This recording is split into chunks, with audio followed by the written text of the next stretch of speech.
నిరాశీః యతచిత్తాత్మా త్యక్త సర్వపరిత్యాగః శారీరం కేవలం కర్మ కుర్వన్నాప్నోతి కిల్బిషం.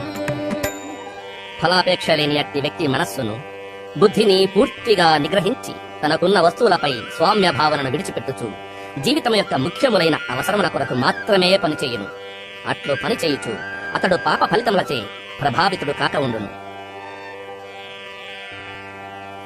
యదృచ్ఛాలాభ సంతుష్టో ద్వంద్వాతీతో విమత్సరః సమః సిద్ధౌ అసిద్ధౌ చ కృత్వాపి న నిబధ్యతే.